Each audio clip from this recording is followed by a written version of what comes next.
Joining us tonight for another in Proud series of Courageous Conversations.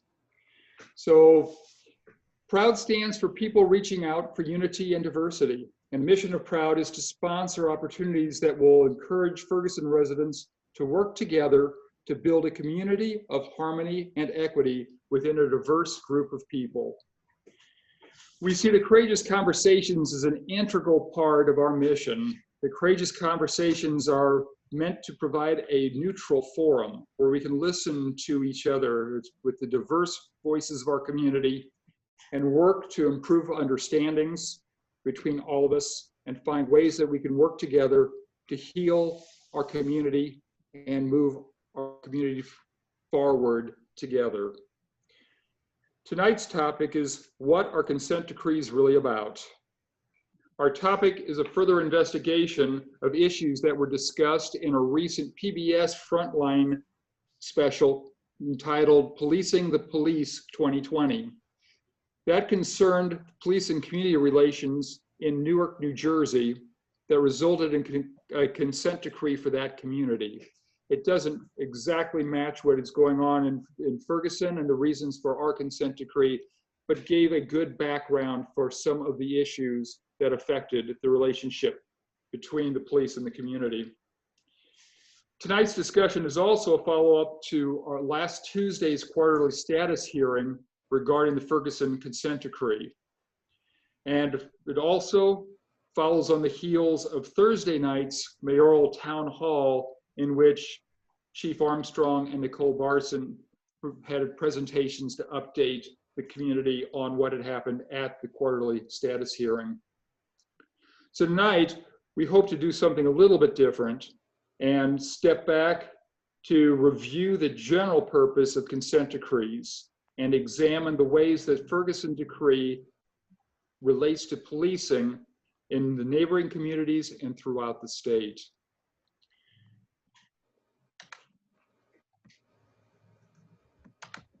So tonight's format is going to be, once I finish the introductions, then we will have a short discussion of the Ferguson Consent Decree.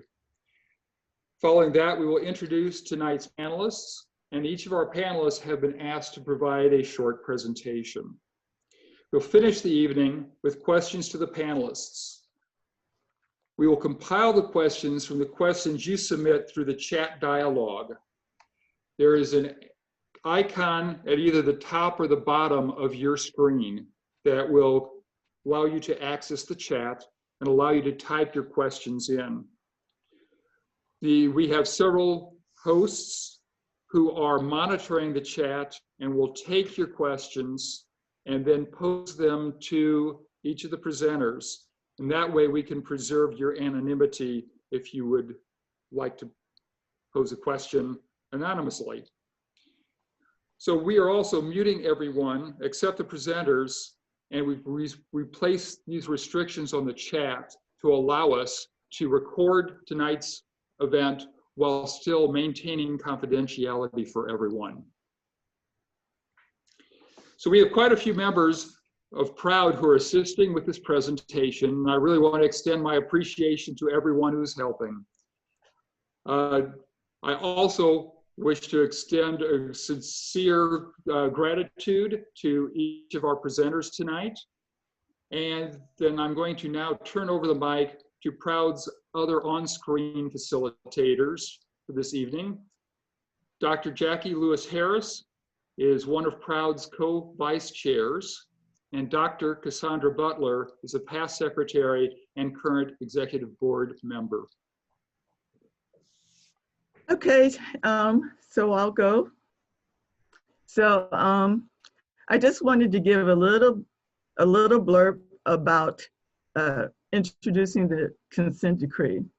So I think I'll start with just saying the United States is a democracy, and as such, is supposed to, we get together and we make decisions. But of course, we can't each individually make decisions. So actually, we are a representative democracy, and we elect representatives to help us make collective decisions. But at the same time, our founders recognized that they didn't want to have tyranny of the majority or 51% rule, because that could allow people to, by 51%, take advantage of the 49%. So therefore, they decide to have a republic. So we pledge allegiance to the flag of the United States of America and to the republic. And by making us a republic, that guarantees the rights of individuals. So you see, within the United States, we always have this tension between power structures, the rights of individuals, and the rights of the majority. So the republic is really, the individual rights are enshrined in the Bills of Rights. And so the Department of Justice, the United States Department of Justice, is designed to protect the United States Constitution and the Bill of Rights that are enshrined in the United States Constitution. So therefore, that gives them the right to police the police, to make sure the police or any other source of power within the United States do not infringe upon individual rights, as well as other constitutional amendments. So the definition of a consent decree is that a consent decree is an agreement or settlement that resolves a dispute between two parties, in this case, Department of Justice and a governmental agency such as police or municipality, without admission of guilt or liability, and most often refers to such a type of settlement in the United States. So that's it in a nutshell. I want to get to our panelists. We have a distinguished list of panelists. I'm really glad that everyone's here. I think I'll introduce each one as they get ready to speak. So, Alan, you did give the order of the agenda tonight. So the first speaker is going to be Carlton Myers. The second, he is owner and consultant of Myers Strategic Solutions. I met Carlton actually outside of Ferguson City Hall right after Michael Brown's death, and when the city councils became popular. At that time, Carlton was representing the NAACP Legal Defense Fund, and he provided a perspective of civil rights and policing from a national perspective. That was something that we within the community did not have. So he added critical knowledge for the average Ferguson resident, and I will always be grateful. Carlton has taken his commitment further and now does work with assisting the ordinary people engaged in substantial ways to interacting with police in their communities. We are grateful that Myers is able to give us a background on the initial findings of the GOJ report and what the consent decree is intended to do. With no further ado, I introduce Mr. Myers.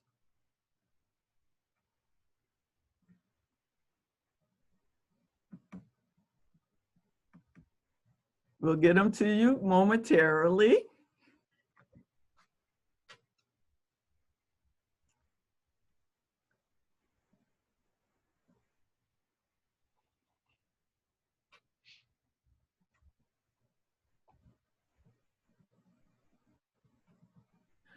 Carlton, are you mute? So,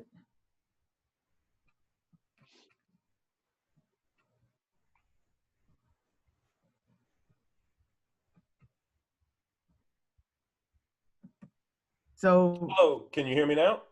yeah, hi, Thank you. Carlton. Thank you so much. I know we're all getting used to the virtual world here, and I've never been in a meeting where I can't unmute myself. So this is a first for me. But thank you so much, So Melinda. sorry. No, it's all right. No, we're all getting used to this new world we're living in. But I just want to say good evening to everybody, and thank you for allowing me the opportunity to speak with you today.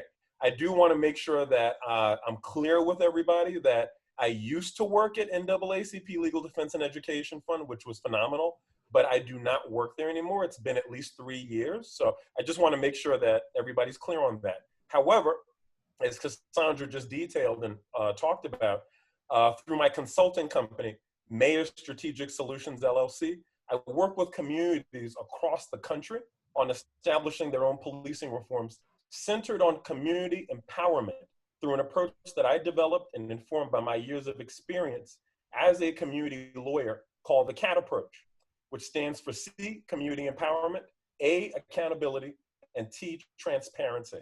So that's what I'm doing now with my life, just so that people I've worked with on this call, if you're wondering, what am I doing now? This is what I'm doing.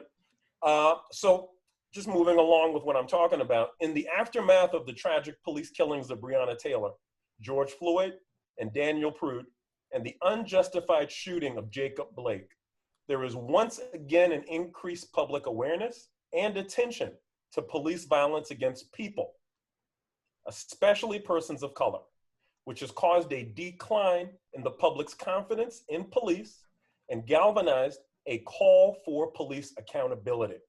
However, there will not be true police accountability until the underlying issue of policing is addressed.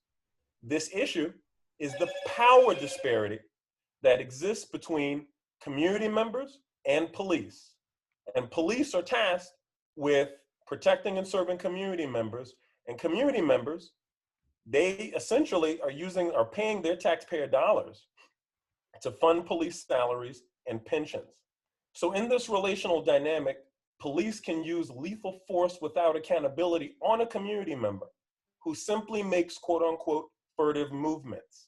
But due to qualified immunity, community members are not even able to sue individual officers for alleged misconduct. To this end, this power disparity must be balanced, and communities must be empowered to change police practices, policies, and culture in order to eradicate police misconduct and establish sustainable and long-standing policing reform. This is important because ultimately, what I call the 4 basic elements of a community being community members, police, elected and appointed government officials, and the news media all have to work together as one community to ensure public safety and police accountability. And this connects directly to the establishment and implementation of the Ferguson Consent Decree, which is what I'm here to talk about with you today. So in August 2014, Mike Brown, who was an unarmed 18-year-old African-American, died as a result of use of excessive and lethal force by former police department officer Darren Wilson. In addition to the investigation Darren Wilson's actions, the U.S. Department of Justice initiated a pattern or practice investigation of the Ferguson Police Department, which was published in March 2015 as a report, and found that the Ferguson Police Department engaged in unlawful, racially biased, and predatory policing. The U.S. Department of Justice's investigation also highlighted the court practices that Ferguson police and employees used to generate revenue for the city of Ferguson and the municipal court. In addition to, based on the U.S. Department of Justice's investigative report, the Ferguson Police Department violated various constitutional rights of African-American residents, particularly in Ward 3, and peaceful protesters. For instance, the report stated that the Ferguson Police Department conducted a pattern of stops without reasonable suspicion and arrests without probable cause in violation of the Fourth Amendment. The report also found that the Ferguson Police Department enabled and encouraged excessive use of force in violation of the Fourth Amendment. Additionally, the report stated that the Ferguson Police Department infringed on free expression as well as retaliated for protected expression in violation of the First Amendment. More specifically, according to the U.S. Department of Justice's report, the city of Ferguson allowed its focus on revenue generation to fundamentally compromise the role of Ferguson's municipal court. The municipal court did not act as a neutral arbiter of the law or as a check on unlawful police misconduct. Rather, the court primarily used its judicial authority as a means to compel payment of fines and fees that advanced the city's financial interests. This resulted in court practices that violated the 14th Amendment's due process and equal protection requirements. The court's practices also imposed unnecessary harm overwhelmingly on African Americans and ran counter to public safety.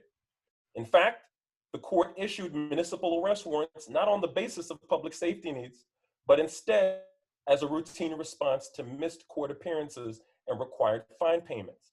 The city also added charges, fines, and fees for each missed appearance and payment. It is important to note that the court imposed these severe penalties for missed appearances and payments, even as several of the court's practices created unnecessary barriers to resolving a municipal violation. The court often failed to provide clear and accurate information regarding a person's charges or court obligations. And the court's fine assessment procedures did not sufficiently provide for a defendant to seek fine reduction on account of financial incapacity or to seek alternatives to payment, such as community service.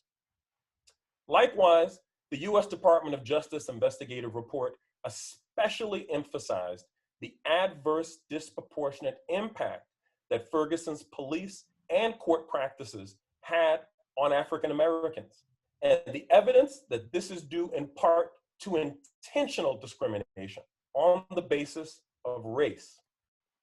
For instance, data collected by the Ferguson Police Department from 2012 to 2014 showed that African Americans accounted for 85% of vehicle stops, 90% of citations, and 93% of arrests made by Ferguson Police Department officers, despite making up only 67% of Ferguson's general population. Also, nearly 90% of documented force used by Ferguson Police Department officers was used against African Americans. And in about every canine bite incident, the person bitten was African American. Furthermore, African Americans were 68% less likely than others to have their cases dismissed by the court, and were more likely to have their cases last longer and result in more required court encounters. African Americans were also at least 50% more likely to have their cases lead to an arrest warrant. And of those actually arrested by the Ferguson Police Department only because of an outstanding municipal warrant, well, 96% of them were African American. All of these findings led to the U.S. Department of Justice's lawsuit against the city of Ferguson for these constitutional violations, which resulted in a lawsuit settlement agreement, as Cassandra just talked about, also known as the Ferguson Consent Decree, which is a court-enforceable agreement that includes policy reforms to address the adverse policing and court practices detailed in the U.S. Department of Justice's investigative report. So ultimately, in order to adequately accomplish implementation of the Ferguson Consent Decree, community empowerment-centered policing reform is necessary to balance this ongoing power disparity by empowering communities. And once again, when I say communities, I'm speaking about those four basic elements of the community, being community members, police, elected and appointed government officials, and the news media, all working together as one community to ensure public safety and police accountability, and thus providing long-term solutions to a long-term problem. So thank you again, and I look forward to working with you through the CAT approach.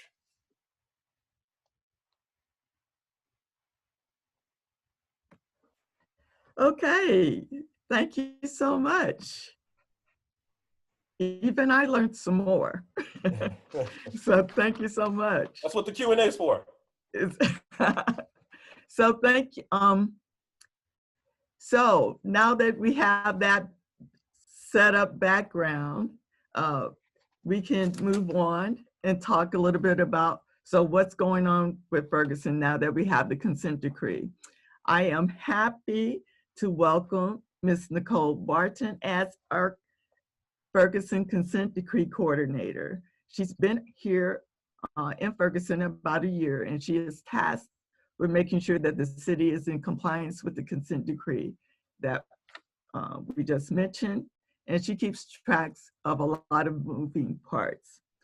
Ms. Barton began her career in law enforcement on the probation and parole side, and her most recent position before she came to Ferguson was as the first executive director of the Civilian Oversight Board for St. Louis City. This was only the second civilian review board in the state of Missouri, so I feel that we are really fortunate to be able to add her to our city staff as the consent decree coordinator. So, Ms. Barton, welcome. As we find you,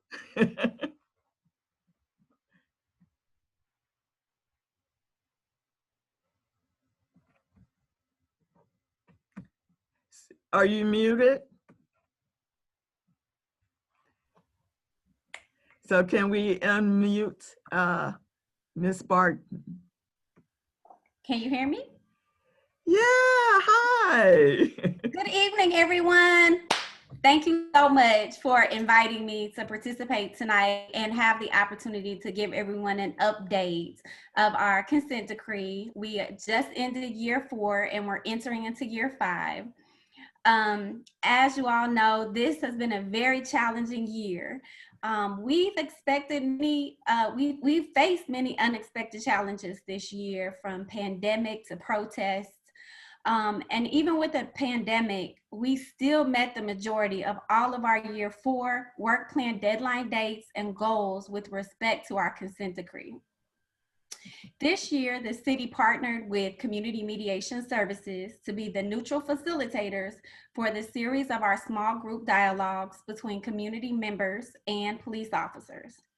These dialogues were actually slated to begin in April. However, due to COVID, we had to postpone those. In discussions with the DOJ and monitor team, we decided to schedule a pilot Zoom call with community members and FPD officers, and we were able to kick that first meeting off on September the 15th. Feedback from both the officers and our community participants regarding the dialogues have been great, and we are so excited to move forward with further discussions in the future, and we hope to have those in person eventually. This year, I also worked with the Ferguson Florissant School District in collaborating on ideas of how to gain the students' input on our fair and impartial policing policy. I worked with the DOJ and monitor team to come up with questions for our youth. During the first week that the students went back to school, Ferguson Florissant School District placed our questions on an assignment on the Canvas platform.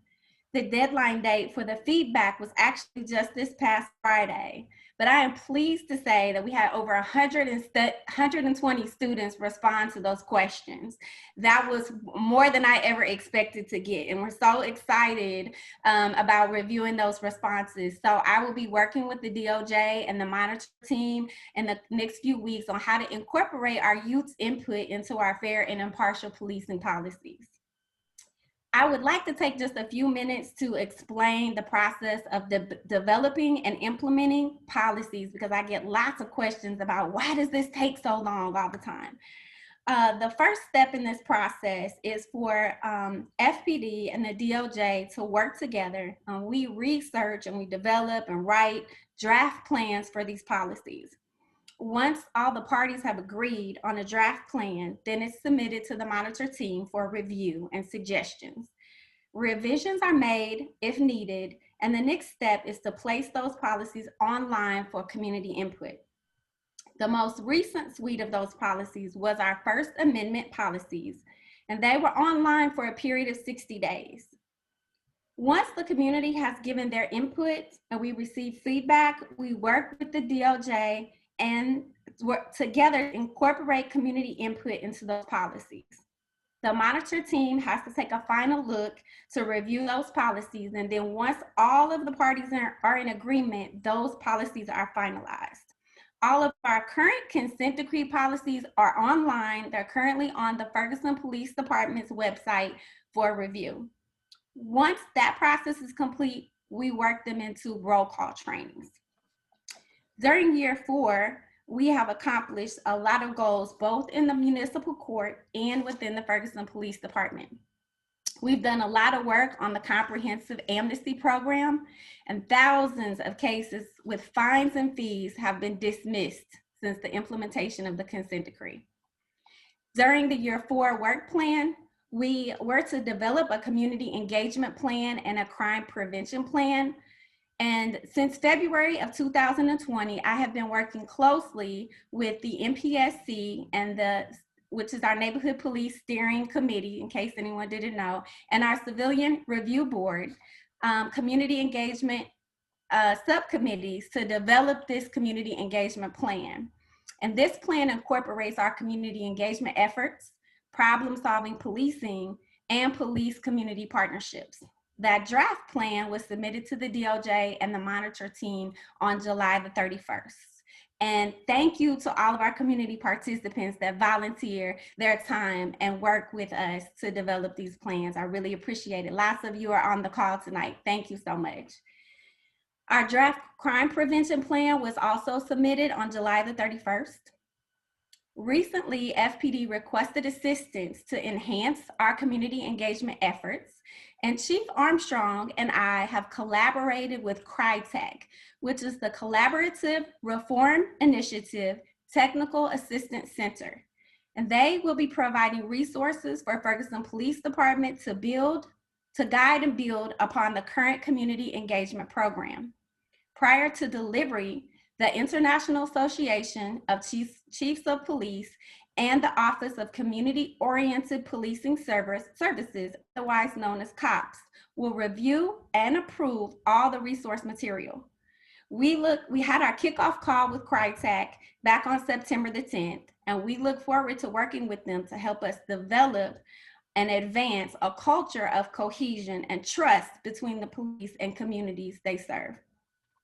The city has worked on developing a policy for responding to our Neighborhood Police Steering Committee's recommendations, and the draft plan was submitted to the DOJ and monitor team on April the 30th. I'm currently working with our NPSC on incorporating the general group's final comments, suggestions, and feedback so that we can finalize this plan during year 5. We have established neighborhood associations in each of our apartment complexes. FPD was regularly attending the neighborhood meetings, and we were working to establish some problem-solving policing and crime prevention goals with our residents. Due to COVID, we have not been able to meet in person with them for the last several months. However, we do have regular Zoom meetings with our apartment complex managers and owners to assist the neighborhood's needs and goals. And I want to thank our apartment complex managers and owners who help make this possible and really help work with our residents who live in these neighborhoods. During year 4, the city is to develop and implement a staffing plan, and this plan was submitted to the Department of Justice on July 31st.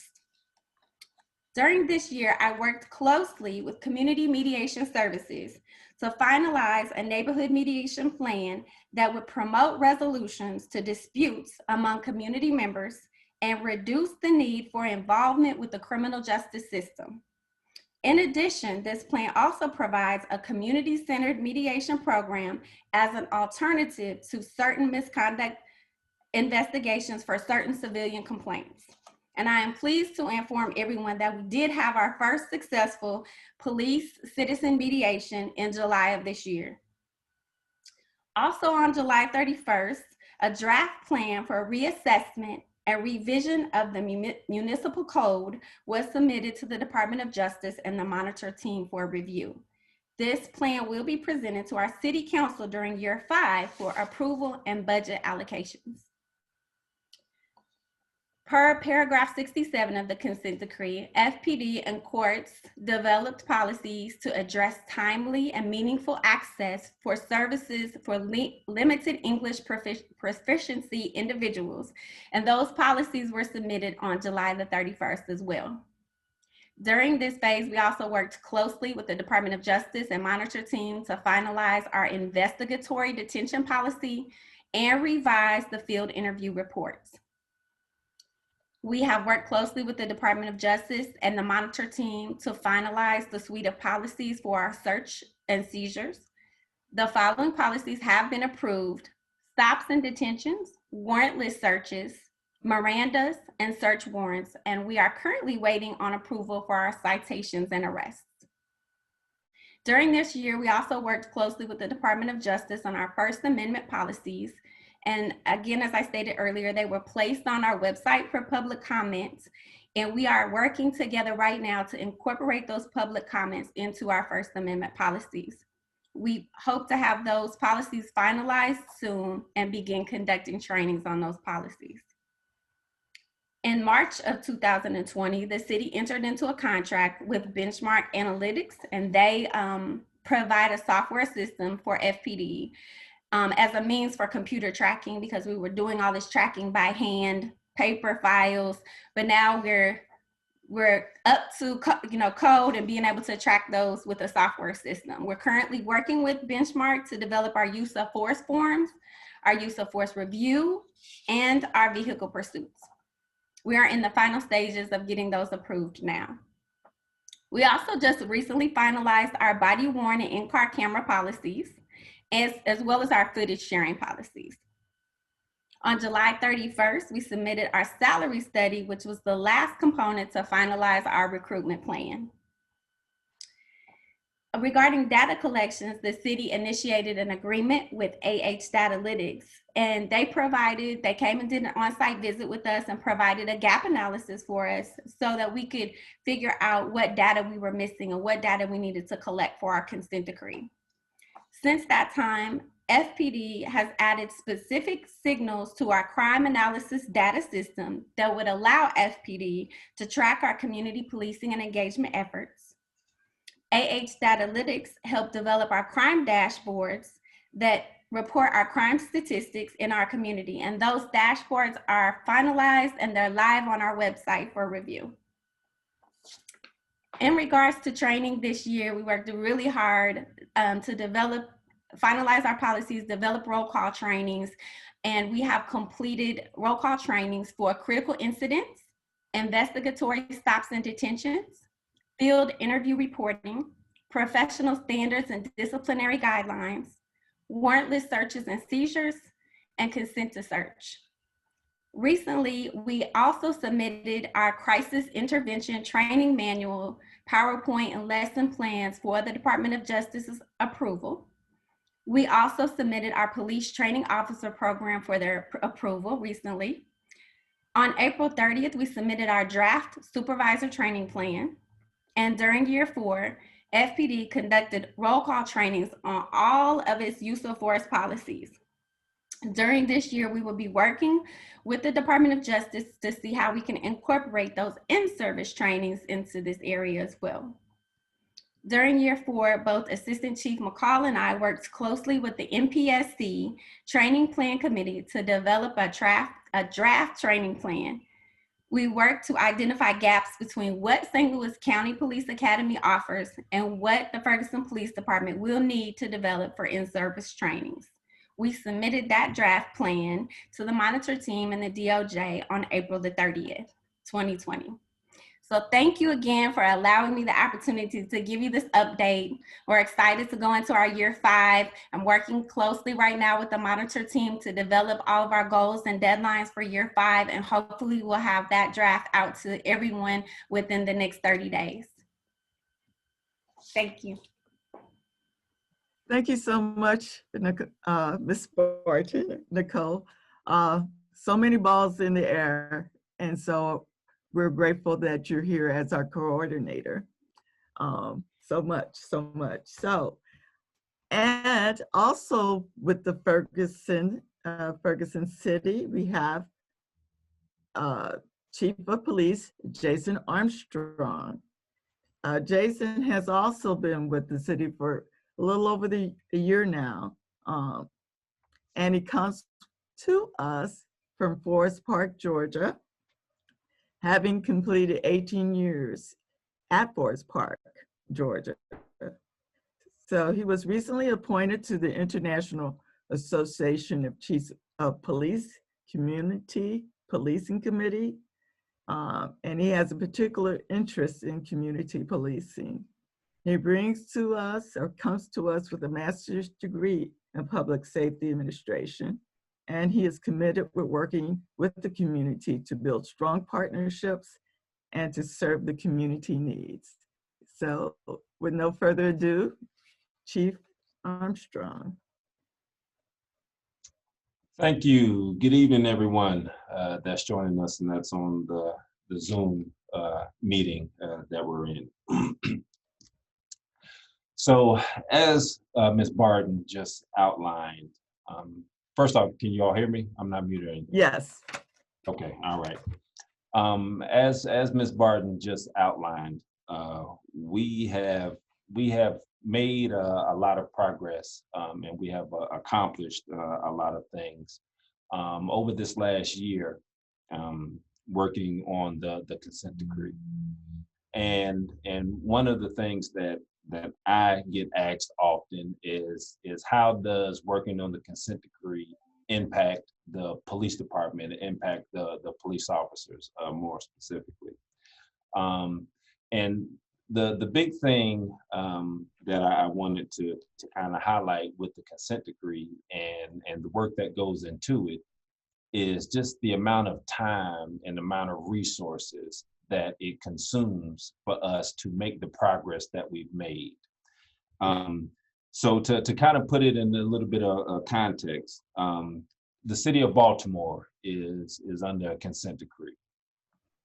And Baltimore's consent decree is 511 paragraphs. Ferguson's consent decree is 464 paragraphs of guidelines and stipulations that we have to meet. Baltimore has a team of 20 people that are designated to work on their consent decree. So all 20 of those individuals, that is what their primary function and responsibility is, to work on their consent decree, all 511 paragraphs of it. Here in Ferguson, we have one person, and that's who you just heard from, which is Ms. Barton. And so all of the things that she's working on and everything that she's tasked with, you know, it's a collaboration between her and members of the police department, where we're a small department. Right now, we have 35 sworn officers. That is it. The city of Chicago's consent decree team is bigger than our entire police department. And so we don't have a lot of resources to pull from. And so the fact of what she just highlighted in her report of our accomplishments just speak to the dedication and the effort that's being put forth by not only her, but the men and women of this agency and this department to try to make these things happen and for us to meet the standards that have been put before us with the consent decree. And so, you know, our biggest challenge with things are people. You know, we're severely understaffed right now with our officers, and that's one of the things that we're working hard on and trying to recruit to build up our staffing levels. But that doesn't slow down, you know, the requirements or the deadline dates or anything that's put on us, you know, by the consent decree. And so we still, you know, we're steady piling things on to everybody's plate here, you know, with the small amount of people that we have to share in the workload. But we're still meeting deadlines, we're still getting things done, and we're still working toward, you know, the goals that we have before us. it's just, that's a part of the struggle and what we're trying to do and what we're trying to facilitate. One of the things that I want to highlight to kind of, just kind of, like I said, add some context for when we talk about these things. And so Ms. Barton mentioned that we were able to bring on a software system and Benchmark, which, that system will help us tremendously in being able to track information and being able to file information. Right now, everything is done by hand, or, historically, everything has been done by hand here, where we get a computer system where we can input that stuff into the computer system, what gives us just ease of access of information. And we've been working on the use of force forms. And so since we got this Benchmark system, the system is completely customizable. And so, we worked on creating a customized form to capture all of the information and data that is mandated, that's in the consent decree. And so it takes us in-house internally, it takes us about a month or so to go through everything and to work that up, to create a good working document that we believe is covering all of the information and everything that the consent decree says that we have to have in it. So once we get to that point where we feel as though we have a good working document, then we have to bring in the Department of Justice, then we have to bring in the monitoring team. We started on this process back in July, I believe it was, just with one form. Here we are, we're at the end of September, we're going into October, and we're still working on that one form.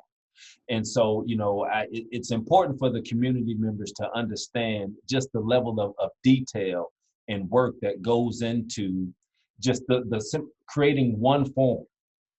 And that's how much work goes into it. And part of it is because we only have one full-time person, which is Ms. Barton. And so the other people that have to work on that is myself, is the assistant chief. It's, Captain Dealworth, and all of us are carrying additional other responsibilities and things that we are in charge of, but that we have to dedicate time and energy and resources to.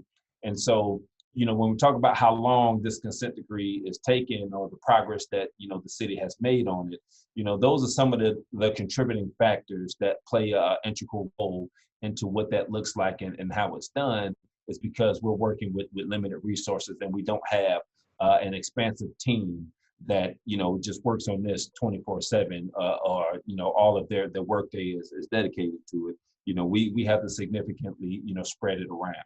And one of the things that we're experiencing right now is an increase in crime.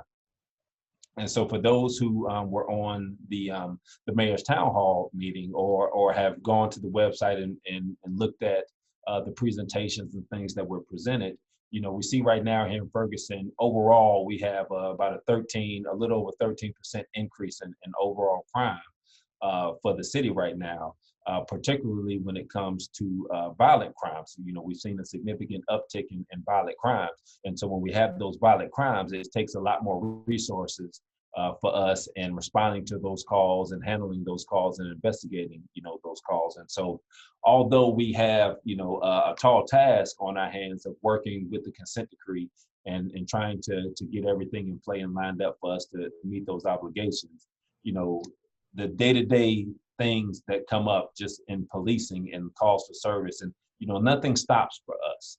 And so we're adding on just more and more layers and more tasks and more things that we have to do, but nothing is coming off of our plate in the interim. And that's specifically where the manpower issue really comes into play, and not having more people that we can spread that out and help with that workload. And so, those are some of the challenges, that we face with that. One of the things that I want to highlight, and hopefully it'll be a part of our conversation. And for those that were on the small group dialogue kickoff session that we had, Alan brought up a good point during that dialogue session, where we had some individuals from one of the managers from our apartment complex that was speaking about, what her challenges were and what the challenges were down in the apartment complex and the things that they were dealing with and what their concerns were. And then Alan spoke up afterwards, and he talked about, well, where he lives and in his part of the city, he did not have those same issues and problems. Therefore, he did not share he didn't have those same concerns and issues related to where he was staying and where he was living.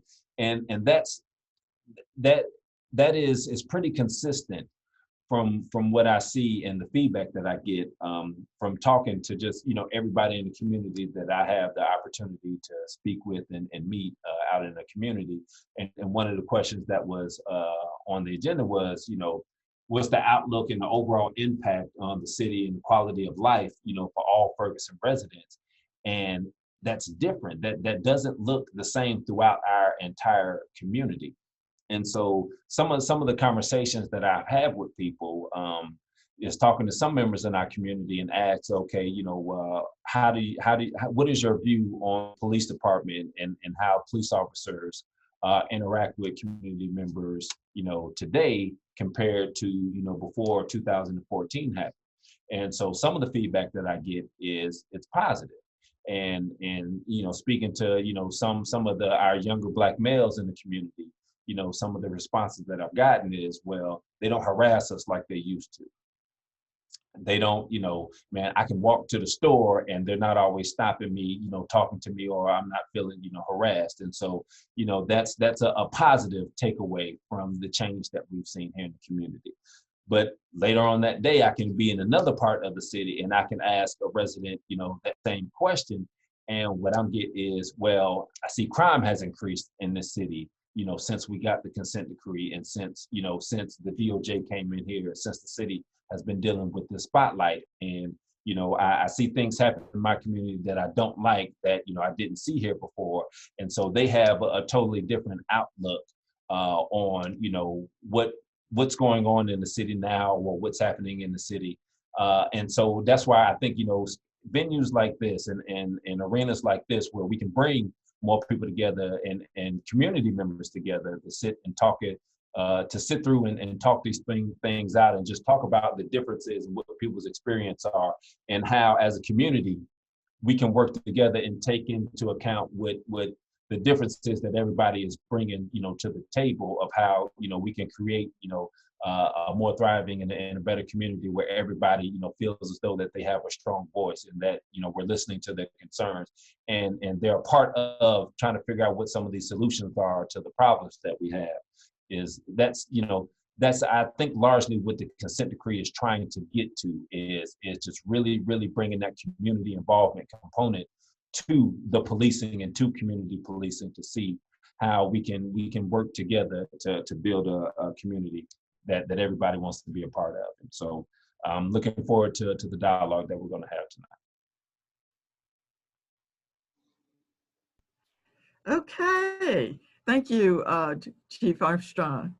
Obviously, that is definitely a part of talking about the consent decree, bringing up the challenges we face, because we can't resolve them if we don't know what the challenges are as a community. So I have not seen Brian Williams yet. So hold on a second while we make sure that he's not here. And we had someone calling him to see when he expected to arrive. Okay, so I don't see him. So let's see. So we'll move on without him. But let me just say, one reason we wanted to talk to Brian, and we were happy for him to be part of our group, our panelists, is that we all understand that the consent decree that we have in Ferguson is something that, and the problems that the DOJ discovered when they did their investigation of Ferguson, is not something unique to Ferguson alone. So we know the problems that we had in Ferguson, with how policing is done in Ferguson, is also done all over the St. Louis area. And as we can see, there's some nationwide problems, so we're not unique. So Senator Brian Williams has introduced, or tried to introduce, or he has introduced, and he tried to get passed some police reform at the state level, which would encompass all of the St. Louis area and the whole state. So we wanted to move from just what the problem is in Ferguson to a broader generalization of improving the whole area. So hopefully if we reach him, if he comes on, we'll still let him talk. But at this point, we're just gonna go ahead and compile the questions that we have and start asking questions, if that's okay with everybody. So to remind everyone, this is meant to be your conversation. So we encourage you to put questions into the chat. Our both Cassandra and Jackie are monitoring the chat and compiling the questions so that we can ask of the panelists. And yes, we have reached out to Senator Williams and have not had any success yet. So I have, so first, thank you to the presenters. We really, really appreciate you being here and the good information that you provided for us. To start off the questions, I'll ask the first one because it came through our email, and it's a very common question that's being asked all the time, but I think with the other panelists may have differing ideas on how to respond to this. So the Ferguson Police Department had 53 officers in 2014. Since then, we've never had more than 40 for any length of time. And with the uneven application of Prop P and the recent legislation that was passed by the Missouri legislature that affects the St. Louis city residency requirements, it appears that recruiting and maintaining staff is only going to get harder. So we wanted to know what was the prognosis for FPD staffing, and are there any innovative solutions or collaborations that could help reduce the burdens on our current officers? So typically, Chief Armstrong is having to field this question on basically a bi-monthly basis, but I don't know if you have new things to add to this, and then we can ask some of our other panelists if they have something to share.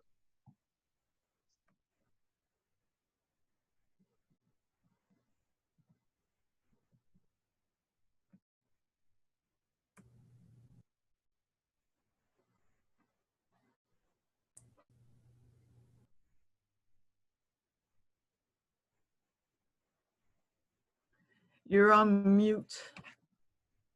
You're on, okay. So let's see if someone, Lindsay, can you unmute him?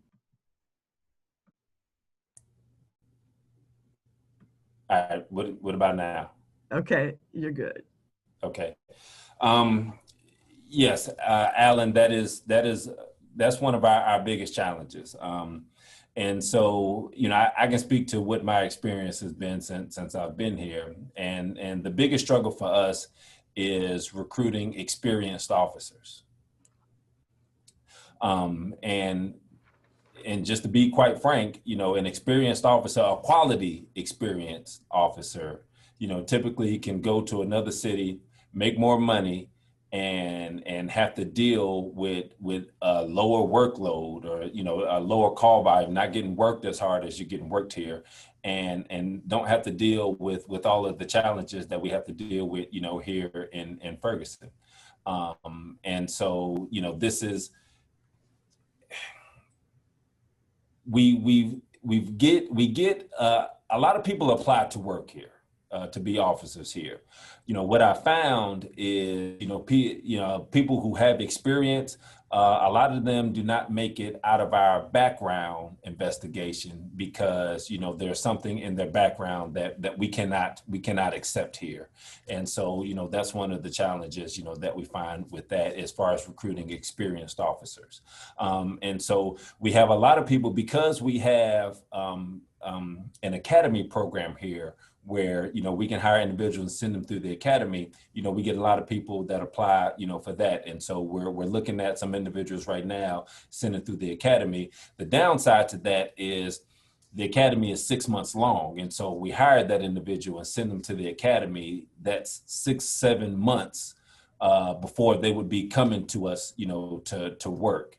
And so, so it's trying to strike, a good balance between, how do we do a good enough job of trying to make ourselves appealing for quality veteran officers, that we feel as though can come on board and contribute to what we're trying to do here.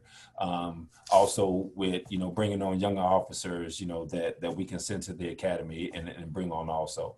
And so the bulk of the newest officers that we've hired here, the bulk of them came out of the academy, whether we hired them and sent them to the academy, or it was individuals who had who were putting themselves through the academy, and we did recruiting at the academy classes, and we hired some on. And so, with St. Louis City making that change in their rules, they're absolutely going to be a lot more competitive in recruiting individuals, and so it's just something that we have to stay committed to trying to bring quality officers on. But it is a challenge here for us, absolutely.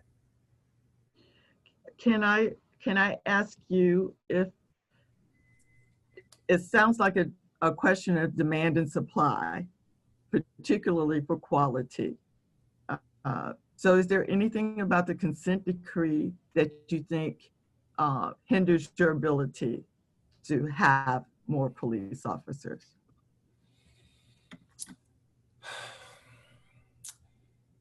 Yes and no. And so here's the yes part of it. If in policing, so if I was a veteran officer, say if I had 10 years of police experience, okay, I'm used to policing a certain kind of way. And we can argue all day long how good or how bad or what that looks like. But just to put it into context, okay. Most police departments, I'm not going to say they operate the same way, but policing is very similar in police departments in the same general area. But that does not hold true for us here in Ferguson. Like we are a unicorn because of the consent decree. And like was pointed out, the issues and the problems that were noted in the DOJ report are not largely, they weren't specific to Ferguson, as far as Ferguson is the only place that had any of those issues or any of those problems.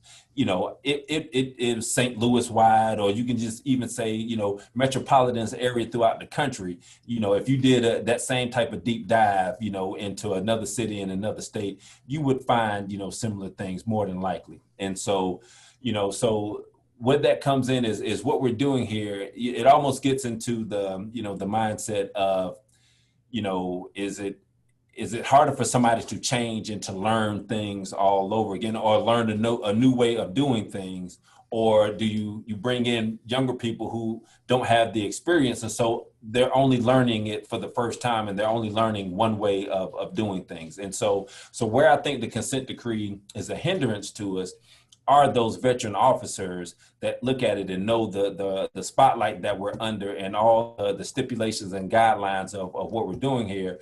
And that may not look appealing to them to have to go through all of that at this stage in their career. So that's where it could be a hindrance. The other side of it is, we have to do a very detailed background investigation on officers, and that is absolutely what's needed, and I'm absolutely in favor, of that. But some police departments, are not restricted by that. And so where, if somebody has worked at another police agency and they're applying to be an officer here, all right, one of the things that is mandatory for us to do is to try to look at their post records for the state, if they're in Missouri, the state of Missouri, but also we want to go and look at their personnel files at the other police departments, that they have worked at. Every police department doesn't do that. Okay. And so where, we have to do those things and it's absolutely needed and the right thing, to do. Some agencies are able to hire people quicker because they don't have to go through all of the steps that we have to go through, largely associated with the consent decree. Hey, thank you, Chief. Mm-hmm. I'm going to ask Jackie, are you And getting Carlton is trying to get in to say something on that. Okay. Carlton. I just want to support what the chief just said. I want to remind people that Darren Wilson was a gypsy officer. He was a gypsy cop, which is what Police Chief Armstrong just detailed. Gypsy cops are essentially officers who work at one police department, they engage in misconduct, and then when they get investigated for engaging in misconduct or are found to have engaged in the misconduct, so they're going to be disciplined, they'll jump ship from that police department and then go to another police department, either in the same state or in another state adjacent to the state that the police department they're coming from is located. So Darren Wilson came from another police department where he had engaged in misconduct that was being investigated and reported before he ended up at Ferguson Police Department. So kudos to Police Chief Armstrong, because that was not done before the Mike Brown incident, right? Which is what led to Darren Wilson being in that role where he could use excessive force on an African-American. So I just want to say that's a great thing. I also want to add that, I know that there's a lot of issues around, we need more police. And at the end of the day, in my opinion, it comes back down to those 4 elements of the community, right? Community members, police, both elected and appointed government officials. I know y'all have an appointed city manager, and the news media, all working together for public safety and police accountability. So I'm just saying, even if you don't have as many police, there are other proactive strategies that a lot of communities have been implementing successfully, all right? So it's doable even for a community of the size of Ferguson. Other communities have done it, and I think you can do it too. Now, that's something I'd love to work on with you, but I'm just saying, this is not a novel idea to have a smaller police department that works more effectively with their community members and the other elements of the community, similar to the POP or the problem-solving policing that Nicolle brought up earlier, that it seems like y'all have already started integrating into your policing. So I would just say, it's not always a bad thing to have fewer police, as long as the police, I'm saying, are starting to lean more on those other basic elements of the community to provide them the support they need to do proactive strategizing around public safety. So I just wanted to add that, but kudos around the reporting of gypsy cops.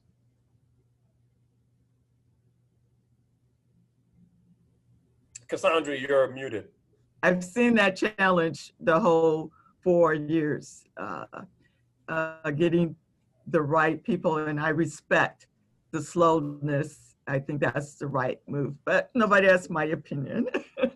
So I'm not trying to give my opinion.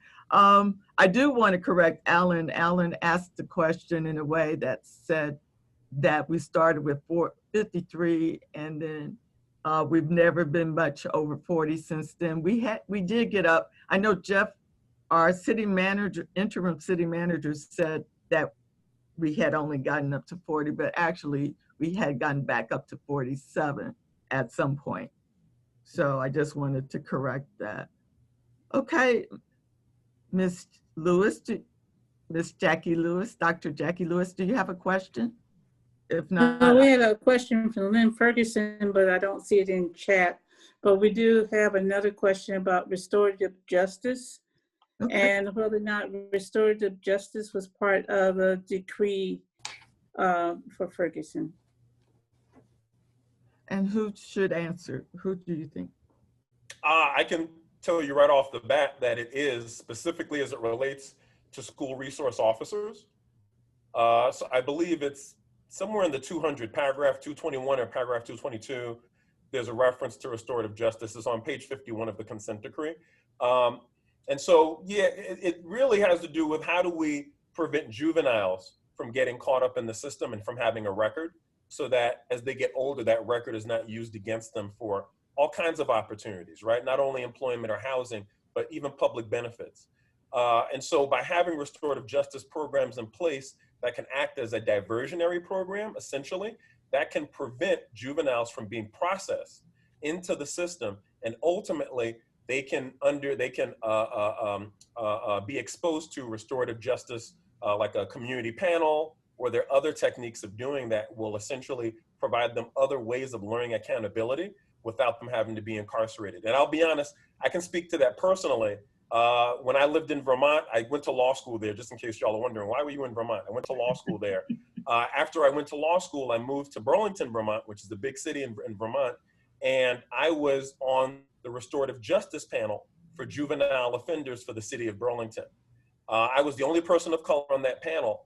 And I'll tell you right now, that really opened my eyes to what kids are dealing with at home and why they make certain decisions or are put in certain circumstances when they have parents who are working 3 jobs and just don't have the time to supervise their kids because they got to pay bills. You know, so it's just a reality of people's situation, and restorative justice provides an area, a way that juveniles can not have to go through the system to learn accountability, so that they still have opportunity to do well and achieve even after they've learned those lessons.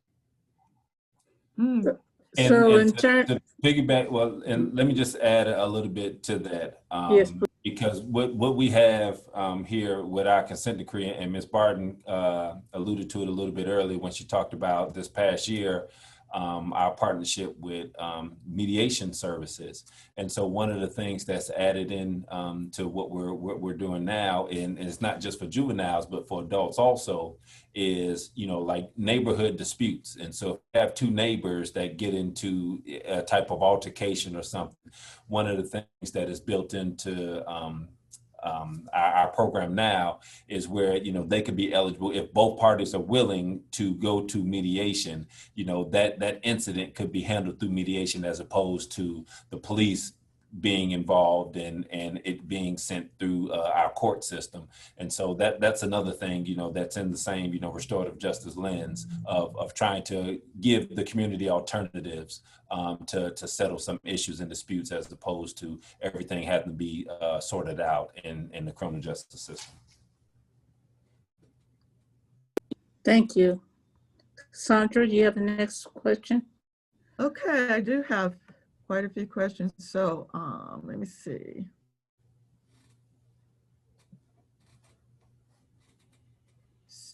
So there's a question about the interactive dashboard already has a wealth of information on it. One of the things it has is a schedule of roll call training for new policies. A great way to expand community engagement would be to open these sessions to the public. This would increase transparency about the content of the policies and how our officers are trained. It is especially important that members of the Civilian Review Board are welcome to attend so they can fulfill their oversight mandate to review and assess Ferguson Police Department policies, procedures, training, plans, and curricula. So this question is for you, Chief Armstrong, as well as other panelists, on opening roll call training to the public, and especially this Civilian Review Board. What are your thoughts on that? I'm not a big fan of bringing in the public into roll call training. Let me explain what roll call trainings are. And so, like Nicolle, Ms. Barton laid out what the process is for the creation of our new policies. And so the public has a role in creating our new policies. And so when we create a new policy pertaining to the consent decree, it's put online for public input. And so any member of the public, the officers, the CRB members, everybody is, has input into what's in that policy and is able to provide input and feedback on what goes into that policy. And so once we get that information back, the monitor and us and the DOJ, we all get together and talk about the public input and the public feedback to see, what needs to go in or what changes we need to make to the policy. So once the policy is finalized, then it goes to the officers. So we have a computer system that the policies are loaded up in. And so officers have to review the policies, and they have to, most of these policies have a test that we attach to it. And so they have to take the test and pass the test before they get credit for, okay, this officer has reviewed this policy and they, have a clear understanding of this policy. So once all of that has happened, then that's when we do the roll call training. And so the roll call training is just a refresher of, the last opportunity, so to speak, before everything goes into effect, of just covering some of the key points, the key elements in the policy, to see if there are any last minute questions or issues or concerns, and just checking that the officers, really do have a clear understanding of how the policy is and what the policy is. And so one of the things that I would not want to have happen is everybody's not comfortable in a group. Everybody's not comfortable in a group of people that they don't know or strangers or what have you. And so when the question was brought up to me previously about, having citizens come in as we're giving the officers their roll call training, well, the last thing that I would want to have happen is an officer not feeling comfortable raising their hand and voicing a question or bringing something up that we absolutely need to hear and something that we need to address because, there are citizens there and the officer is fearful, well, if I ask this, the citizen may think this about me or may think that about me, especially when you get to talking about the CRB members, because these are the individuals in the public that review complaints against the officers and what have you. And so I didn't want to muddy the waters with that, where an officer wouldn't feel comfortable voicing something, a concern or an issue with a policy, and then, just having to fear, well, what if I get complained on it, then it comes before the CRB members and they didn't like, what I said or asked in this class. And so one of the things that as we're able to get more resources in here, that we're going to create is a Citizens Police Academy. We want to create a Citizens Police Academy. And one of the components of that Citizens Police Academy will be, just going through, and covering the topics and the different things that are outlined in the consent decree or our roll call trainings and things as such, where we can bring the citizens in and we can go over things and go over, some of the same information and PowerPoints and such. But I don't like the idea of bringing all the groups together because I think it will get too convoluted in there. That makes sense. Let me piggyback one other related question, which is, which policies have been finalized for training, and is there any policies that are actually in effect now and the police force is accountable to at this point? Man, I'll let Ms. Barton speak to that because she keeps more track of that. Okay, thank you, Ms. Barton. And they should be on the website, though. That's what I was going to say. I think it's all updated on the website, but she needs to be unmuted. Okay, is that something I could do? Lindsay, can we unmute? Okay, can you hear me now? Okay, yes. Okay. Thanks. So I gave, I know I was talking fast. I had my 10 minutes to present all of that, but in my overview, I did state all of the consent decree policies that have been finalized during year 4, during this year. But since we've updated our website on the Ferguson Police Department website, if you click on the link to roll call trainings, you can see all of the roll call trainings have been completed to date. Ones that start from October through December, you might see pending approval because we're still waiting to get approval on either the policy, the finalizing of the policies with the Department of Justice and the monitor team, or we're waiting on getting approval from the Department of Justice on the roll call material. So we work closely with the DOJ to getting approval on the roll call material before it even gets submitted into the software system that Chief Armstrong was just talking about, and before our roll call trainings are rolled out. So, but all of those are on our website, and we are working on revising our website. And so what I want to do once we get that new website up and running is have a consent decree highlight page that will tell all of the highlights, you know, just basically what I've ran down tonight that we've accomplished during year 4 and the goals of year 5. And so I would keep that updated just like I do with that roll call training link too.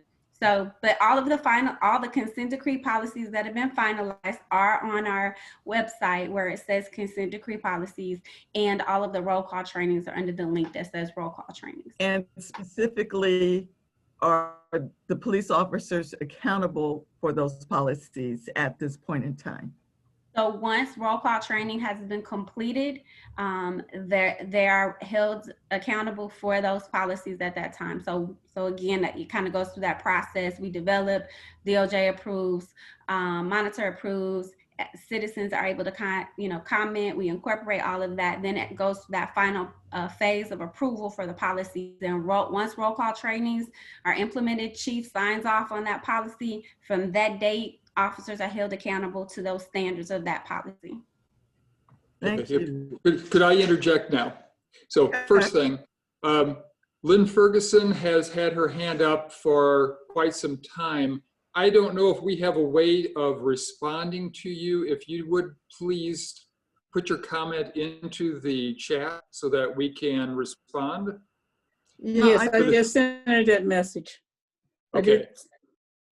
Cassandra, I think I just seen Senator Williams join. So I know you were looking for him earlier, and he's muted, so he probably can't say he's on the call, but okay. I know he had something you wanted him to talk about this evening too.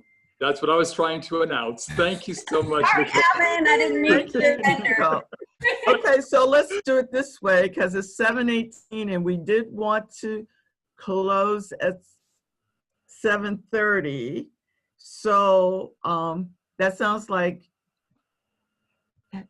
let's get him on, and if we don't get to all the questions, we'll save the questions and we'll still try to get answers to everyone. And we also hope to have a follow-up to this because there will be a lot of questions left over. And we do not see this as a one-time thing. It's a very complex topic, and it needs to be investigated further. So, yes, because of time restraints, Senator Williams looks like he is ready. So would you like to give the introduction? Yeah, absolutely. I think I already gave his introduction. He wasn't here. That's right. No, I didn't actually give your introduction now I think about it. But Senator Brian Williams, welcome. And Senator Williams is serving his first year as our Missouri State Senator. He knows our city well, having served for as a congressional staffer to former U.S. Senator Bill Clay, or current Senator Bill Clay. And as such, he was tasked with overseeing rollout of the Affordable Health Care Program in Missouri as a congressional ACA coordinator. So his schooling is in government public health policy, and as such, he is on the board of People's Health Center, which also serves the Ferguson Community Center. So as a senator, Brian Williams knows that what the DOJ found in Ferguson is not unique to Ferguson, and consequently, he had introduced some legislation to help all of Ferguson catch up with some of the reforms that are being done in Ferguson. Senator Williams, thank you for joining. Thank you. Thank you. First, I want to thank Proud for hosting this platform for us to have a conversation about not only police reform, but how Ferguson has been impacted by the consent decree and how we move forward, not only as a community, but as a region and ultimately as a state. My grandfather, who turned 91 today, with thanks to him, I was able to get on today because I had a very difficult time getting through on the link. So anyone that says that age matters when it comes to technology, that is false, because without him, I would not have been on with you guys this evening. Just really quick, I'd like to just tell you a little additional things about myself. I represent a good portion of North County, including Ferguson in the Missouri Senate. But I don't just represent Ferguson. I grew up in Ferguson. I am from Ferguson. And I remember very clearly walking down West Florissant when it was around, eating breakfast on Saturday mornings at Jason's. And I remember just playing in Ferguson and hanging out at the Street Side Records when that was around. So I'm kind of showing my age a little bit. But you know, this isn't just a conversation about my constituents. This is a conversation about my home. And I'm very proud to be from Ferguson. The death of Michael Brown Jr. put Ferguson in the national spotlight. And today, that national spotlight has moved on, but our work still continues. The Ferguson Consent Decree confirmed what our community had known for years. The system didn't always work for us. The courts were being used to create debtors' prisons. The police were tasked with keeping them filled. Tickets, fines, fees was the name of the game in Ferguson and several municipalities throughout North St. Louis County. The police also understood that, you know, it was a very tough job for them as well. And our citizens were losing every round. There was no trust, period. And without trust, the community can never be truly safe. One example I often give is that of an eyewitness. If a person witnesses a crime, but they know that they contacted law enforcement, that they'll get locked up for a traffic-related bench warrant, they won't come forward. And that's a conversation I had with our governor. We went through a special session. If we put forth a witness protection program, before we even talk about the fact that we haven't discussed how we fund it, but if the community doesn't feel comfortable coming forward to law enforcement, how do we find those bad actors that are creating crimes and trouble within our community? So now the real crime is harder to solve because the court system has made everyone afraid to work with the police. And that's bad for citizens and that's bad for law enforcement. And we can and we clearly must do better. That's what the consent decree made clear. To make our streets safer, we must improve the relationships between police and officers and the communities that they serve. The men and women of law enforcement who risk their lives each and every day deserve to know that elected officials are doing everything that we can to protect the integrity of their honored profession. Through common sense reforms, we can improve community relations and restore the trust that the very foundation of public safety. And I made it very clear to members of law enforcement, and I'm also making it clear to Chief Armstrong, as well as the Ferguson Police Department, that this is not an us versus them situation, and that we're all in this together. George Floyd, Breonna Taylor, Michael Brown, and countless other Black men and women should still be alive today. But we can't bring them back, and we can't prevent further deaths by passing reasonable police reforms that protect Missourians and officers who serve them. So the question that I've asked in the Missouri Senate, and that's the question I'll ask today: if not now, when? If not us, who? We can do this. And I truly believe this is something that we must do. And with the continued support of local leaders like Mayor Jones, our Ferguson Police Chief, Armstrong, as well as community members like yourself, we can get this done, and we will do it. And I'm counting on all of you to not only support me moving forward around this agenda, but I also know that I'm counting on all of you to come together with ideas so we can make our communities and our state safer. Thank you so much for the opportunity to speak tonight. Thank you so much for your patience. And I'm looking forward to covering whatever questions we can before we have to conclude tonight. Thank you. Well, thank you too, Senator. So,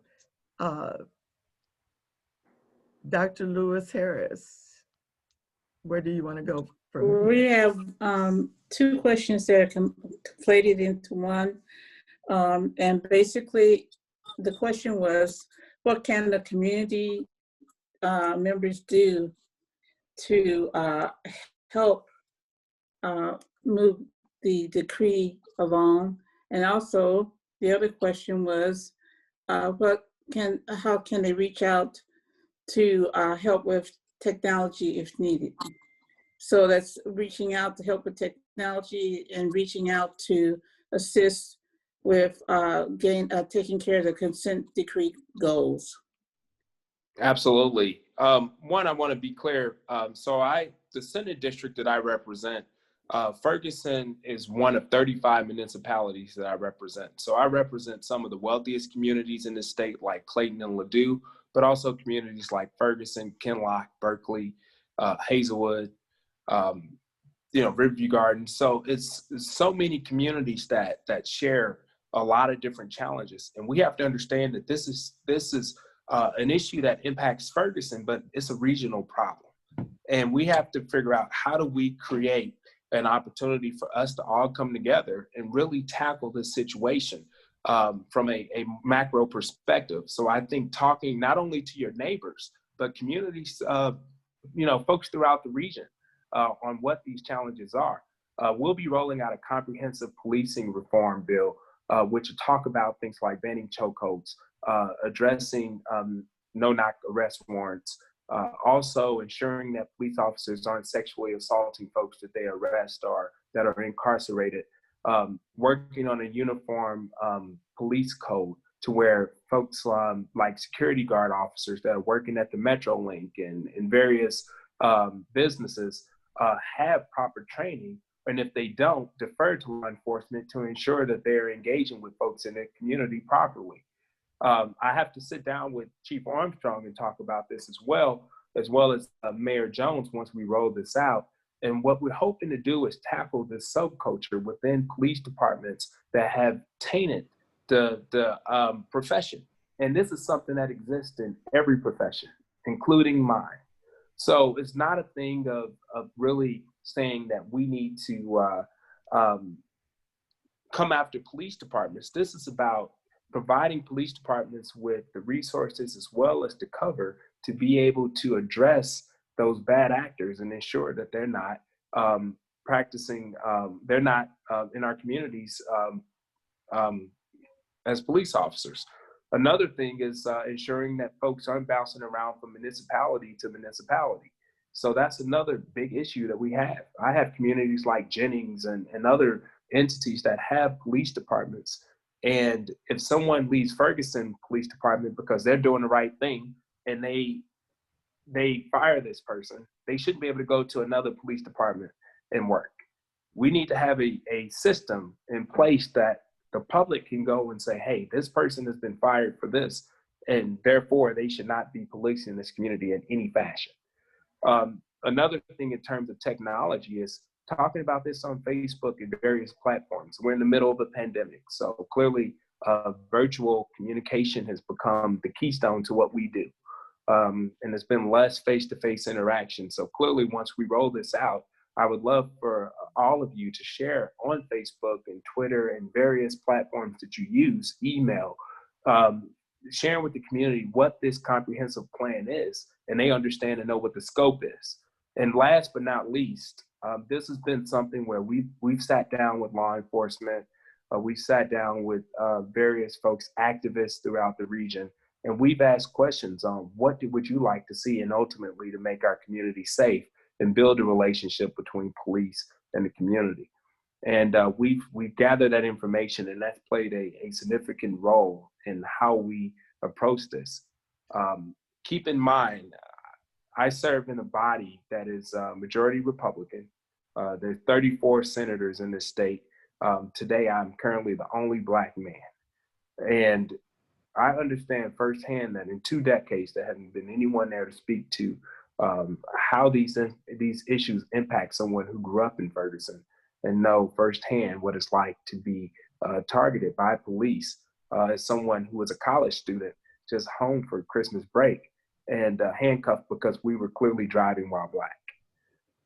Those are conversations that we need to have. We need to understand that Black lives matter, but it's also not mutually exclusive to the fact that we need to have the police officers in our community. And that's what we're focused on. So maintaining the narrative, not making it a us versus them circumstance, understanding that one cop doesn't mean all cops are bad, but we do need to make sure that they don't exist in our police departments and that they are doing their job, and that is to protect and serve the public. So that's what you can do to help. Sorry to make that long-winded, but this is a very important issue. And if we get off base and we make it a us versus them situation, not only would that derail what we're trying to do in terms of making this law in Missouri, but it also would take the focus off the fact that folks have lost their lives, and they lost their lives for what I would consider senseless reasons. And to think that a beautiful person like Breonna Taylor or teenagers like Mike Brown should be in college right now. They should be at work. They should be contributing to our society, but no, they're dead. And the folks that were involved in those situations in whatever fashion are walking the street today.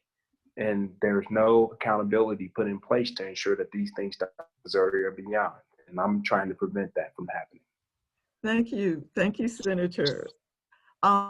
So our time is up, but I don't want to be abrupt about it. So I want to offer our panelists, if there's something you want to say in 30 seconds to summarize or to just sort of, yes, yeah. Nicolle. Or Chief. She muted, so I'm gonna talk real quick while she Okay. Please do. But one of the things that I just want to throw out there and encourage anybody, if there's still some questions out there or things that people wanted to get from me, please feel free to contact me here at the police department, email me, and ask me your questions, and I'll try to get those answers for you as soon as I can. So if it's something that we didn't get to, like I said, let's not stop the conversation here. Please feel free to reach out to me. Okay, thank you. In fact, we're going to try to save our chat as long as we don't make a mistake. We'll save our chat with the questions in it so we could look how to go forth from there. Okay, thank you. And Ms. Barton. One last thing, somebody asked what they could do to get involved is please join our boards and our commissions and the MPSC. It would be great to have some additional members on our training plan committee, someone that offers additional skill sets than the members that we already have, that's helping me and Assistant Chief McCall work on our training plan. It would be great to have some other members on some of our other committees. We also have an at-large member opening on the Civilian Review Board. So if you want to apply, you live in Ferguson, put in your applications. And lastly, I wanted to piggyback off of what Senator Williams said. We're working, I'm a member of the National Association for Civilian Oversight of Law Enforcement, and recently, like as of last Friday, I've been elected as a member of the board of directors for the National Association for Civilian Oversight of Law Enforcement. Thanks. And I just wanted to say that we're working on committees on our national board, and one of those is developing a national database. So when officers are terminated or they resign because of misconduct issues, their name would go in this database so that we can track that. So not only just our department, as Chief Armstrong said, we have a very stringent process of hiring and background check of our officers, because we're not going to take on the liability of hiring someone who has a tarnished record or has an misconduct on their previous employer.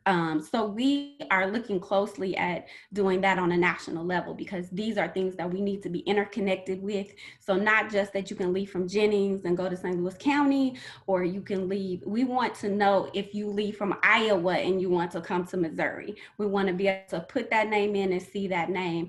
We're working on some national legislation too for police reform efforts. So thank you for all the work that you're doing in that area too, Senator Williams, for our state as well.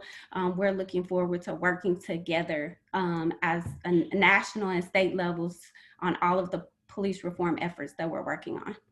Thank you. And yes, Carlton. Oh, you need to be unmuted. Lindsay, can we unmute? There we go.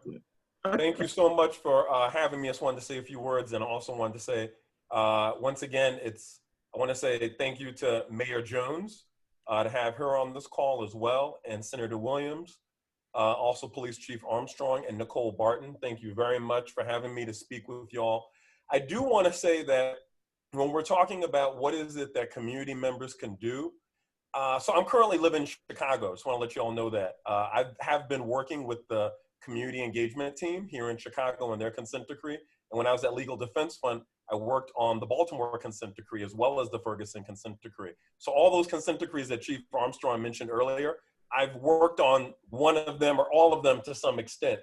Something I've learned from my experience from working on consent decrees around the country is that consent decrees are wonderful to get local and state policing reform efforts up and going. In other words, for instance, you have community members helping you establish policy and reviewing policy, and also making modifications to policy on like use of force, all the such, right? Mental crisis intervention.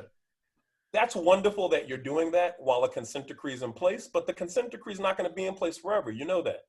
What is it you can do to make sure that your efforts now can be long-term solutions to a long-term problem? In other words, when we're talking about hiring and retention of law enforcement, how can community members be involved in establishing criteria for what law enforcement in their community should be? Should they have a college degree with at least a bachelor's in liberal arts, or only a high school diploma?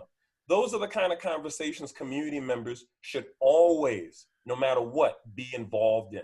When we're talking about trainings, especially around civilian police contacts like use of force, stops, searches, all the such, those kind of trainings that law enforcement receive, rank and file and supervisors, community members should be involved in participating in those trainings, scenario-based role playing, and not only have them in the training, but also have them partnering with the lieutenant on conducting the training for the rank and file officers.